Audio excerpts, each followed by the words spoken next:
Salam sejahtera Bapak Ibu serta saudara-saudari semua. Untuk mengawali renungan tentang firman Tuhan pada hari ini, mari kita bersatu di dalam doa.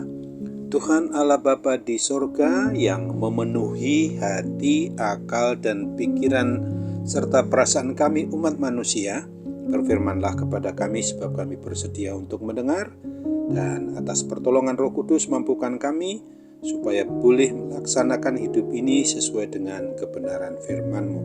Dalam nama Tuhan Yesus kami mohon kepadamu. Amin. Sebagai nas renungan firman Tuhan pada hari ini diambil dari Roma 4 ayat 19 yang berbunyi demikian.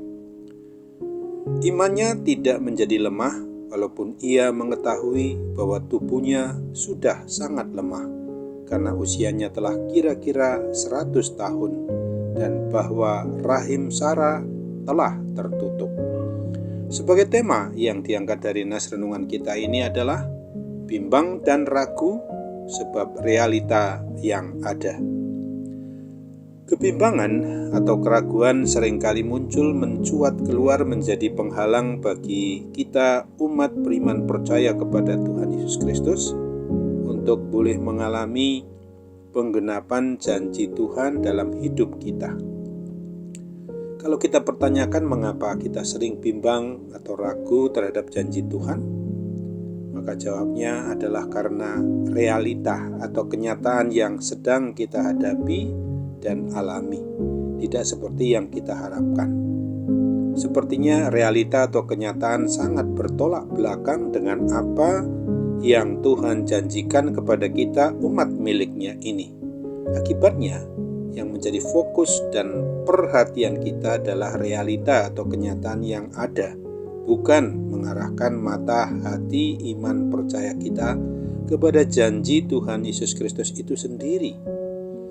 Itulah realita atau kenyataan yang sering dihadapi oleh seorang Abraham yang kemudian berubah nama menjadi Abraham, bapa segala bangsa umat beriman percaya kepada Allah.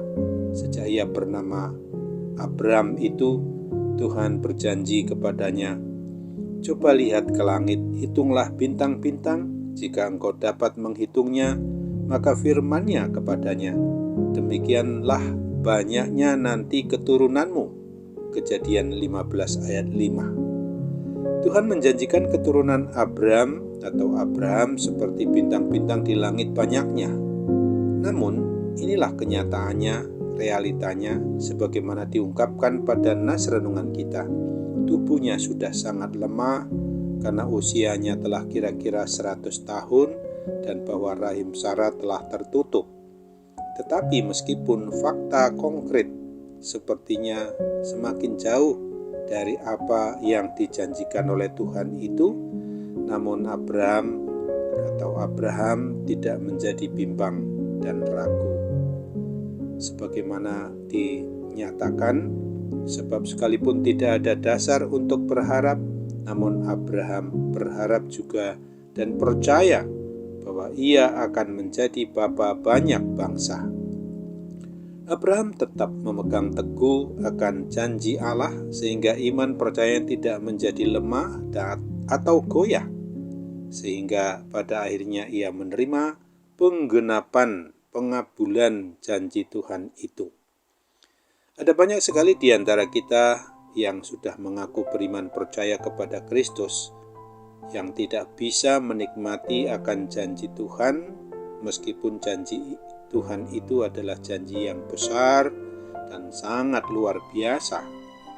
Apa sebabnya demikian?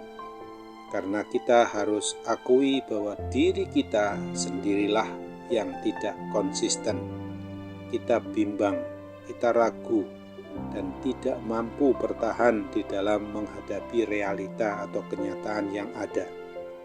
Mari kita belajar seperti apa yang diimani, yang dipercayai oleh Abraham, bapa orang beriman, yang terus membangun iman percayanya kepada Allah dan hanya kepada Dia Makem atau pelindung Abraham meskipun berada di tengah-tengah kemustahilan.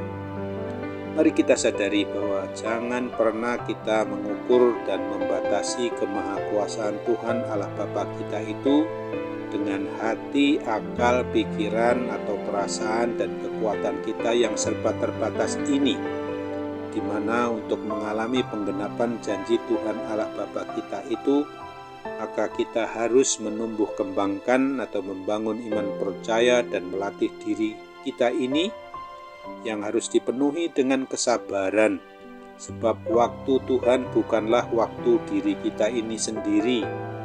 Apabila kita mau memegang teguh janji Tuhan Allah Bapa kita, maka janjinya itulah yang akan menopang dan menguatkan, meneguhkan kita pula. Dan sebaliknya, apabila kita semakin larut di dalam realita atau kenyataan yang ada, maka akan semakin membawa kita untuk mengalami suatu kesukaran atau kesulitan hidup di dalam melihat apa yang hendak Tuhan kerjakan di dalam dan melalui hidup kita sehari-hari. Seringkali kita mengalami realita atau kenyataan di dalam berdoa. Oleh sebab itu ingatlah akan firman Tuhan di dalam Roma 8 ayat 25 dan 26 ini. Tetapi jika kita